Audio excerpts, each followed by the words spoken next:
Hi everyone, how are you doing? Well, today I'm back again with a new lesson, and it's a very important lesson for everybody and for me too. So as we know, today we are in a very critical situation and we are living a social distancing. It means everybody is at home and you don't have the right to go out. You know, of course, because of what? It's because of the spread of coronavirus. So when we say coronavirus today is threatening humanity. So one virus could kill all humanity and nobody is going to be here anymore. Of course, it's a very improbable scenario. So something like this, which threatened humanity, happened before in the past, as you see in the pictures as I speak. So look here in the pictures here, in the first picture here. For example, here you see army, soldiers. When we say soldiers and we see army, we think about war. Okay, you see the war. This is war, and you see here airplanes or jets dropping bombs. You see here officers writing down resolutions and thinking about plans, and we have here wars and tanks and bombing, and you know, war is terrible, and it's the result here. You have here millions of people die, and generally innocent people. So can you guess which war we're talking about? So here, as you see here, it's this one here, WW2. What does it stand for? We say stand for. So can you guess? So of course, you know it's World War II. It was from 1939 to 1944. Of course, you study this, but it's okay to remind and to remember this all together. Alright, so we talk about World War II. So we ask one question: what happened at that time? So first thing is a global war broke out among nations. When we use here the phrasal verb broke out, break out, when something breaks out, it means it breaks out unexpectedly. It means nobody expected it to happen. Like today, the coronavirus, it just broke out. We did not expect it. So the same happened with World War II, because people said, well, we had a very terrible experience with Global War I. People were killed and we had disasters. So to go on for another global war was highly unlikely. It was improbable, but it just happened. So we had millions of people died, mainly armies, and also innocent in cities were completely destroyed. So we have armies of USSR, Union of Soviet Socialist Republics, and Germany. Mainly they were two of the main poles of that war. Of course, we had Japan, we had France, we had US, we have Britain, we had Austria, we had Italy. So everybody was just trying to kill somebody else. So of course, Hitler was one of those leaders at the time. So he invaded the world. He wanted to invade the world because he had a fascist ideology. He said that Germans are the most evolved species in the evolution ladder. So you are a biology student, you should try to understand what I'm saying here. So he said, if you're not German, you are not human. So we should just kill you. And we have here, we're talking about Germany colonized France. So France, as you see today, is a very powerful country. It was colonized by Germany at that time, but it was freed by the Allies, US and England. And of course, economies collapsed. It means economic situation went terrible. And the most horrible thing in that war was the dropping of 2 atomic bombs on 2 Japanese cities. And when you drop an atomic bomb, it means nuclear bomb on a city, you annihilate it. It means you erase it. It does not exist anymore, and you have to suffer consequences like genital disfigurement of population, nuclear radiation, and many others. So, the conclusion: the whole world was on the verge of annihilation. It means eradication, annihilation. Is you annihilate, it means you finish, you cleanse something, it doesn't exist. So of course, the war ended in 1944 and people started thinking, well, what next? So, because they said, well, the world was fine, and we had technology, and we had prosperity, and we had everything. So what went wrong? So they said, with this technology, we might exterminate each other. It means we might finish humanity. And they came up with the conclusion that the world was not secure. It means we were not safe. It means they say we are not safe, so we should do something. So they did something. What was it? This is it. Here, as you see here, you have this emblem. We say emblem. So we have 2 twigs of olive tree, and you have this is the planet. So it's an emblem. It represents UN. So they created an United Nation.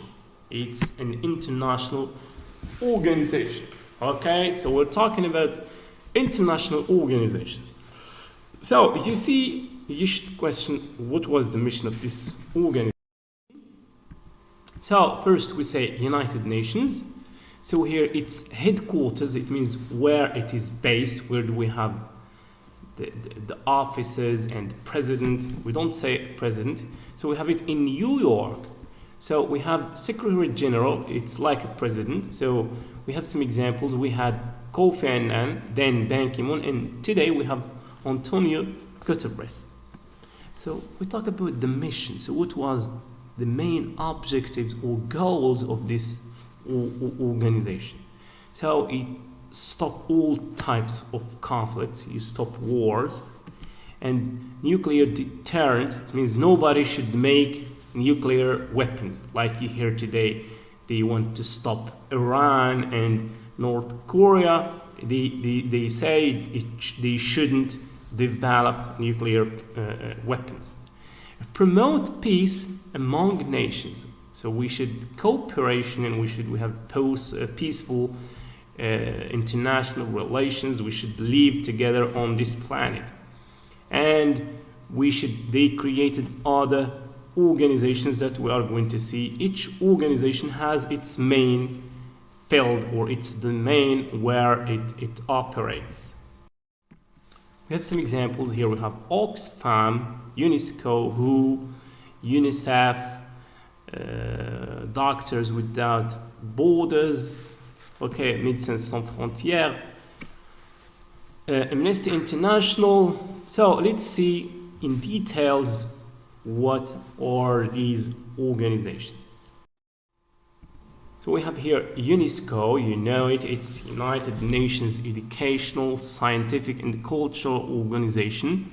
So when we say educational, it means it promotes good education and science, scientific research, and of course it tries to protect cultural sites like historical monuments and something like this.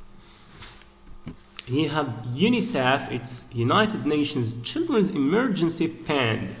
When we say fund, it's money. So they collect money and they put it in a box, if we say a box, or it's a fund, and they help countries where children suffer from diseases, from trouble from education maybe. Next one, it's UNHCR, United Nations High Commissioner for Refugees. Okay. For example, if we go to Syria nowadays, because of 11 years of war, no, it's not, we have 9 years of war, so majority of Syrians just left the country. Okay, so they are refugees. They are in Germany and other countries. Here, WHO, World Health Organization, for example, today as we have the spread of coronavirus. So this organization is promoting scientific research and encouraging research so that the scientists could come up with a vaccine for this pandemic, for this virus. So we have FAO, Food and Agriculture Organization. So this organization tries to promote cooperation between countries in terms of agriculture, farming, and exchange of experience in this domain. ICRC, International Committee of the Red Cross. Red Cross, you see it's for medical assistance and medical care in disaster. For example, when you have an earthquake somewhere, just people go there and help with medicine and all the needs that those people could need. And you have Transparency International. This one, it's an organization which fights corruption, particularly political corruption. And this one, Amnesty International, promotes human rights, freedom of speech, and something like that.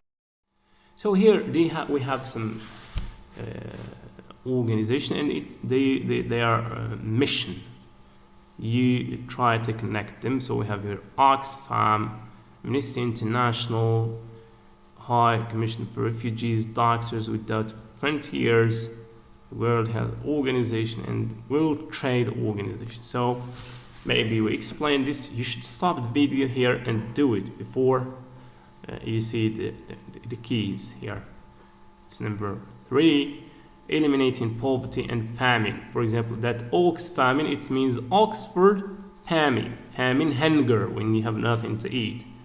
Amnesty International, human rights, as you see, refugees, epidemics like, now here it's medical care during disasters, and here epidemics like coronavirus, Ebola, and we have here World Trade Organization. It's centered around business. That's it. So we have here 2 exercises. You should do them. We have here headquarters. We talked about it. Set up. When you set up an organization, you found it, you start it. Emblem. Secretary Emblem, we talked about in connection. This one is one word. Secretary General. Here, President. Anthem. Rejected. You reject something. Office. Offices where people sit on chairs and did paperwork. And this one here, use your dictionaries please and try to do this exercise. And the last one here, as you see here, we have 2 questions for critical thinking. Number 1 is think. What is the most important international organization? It means from your point of view, what do you think? Which one is the most important or the most needed today in today's world? You think about it. And second one here, which organization we need to set up today? Maybe you look around today and you see some problems, for example, in education or in scientific research or something which is new, and you say, well, we need to create an organization which would work on this domain. Well, thank you for watching, and that's it for today. And of course, stay safe and bye-bye. See you soon.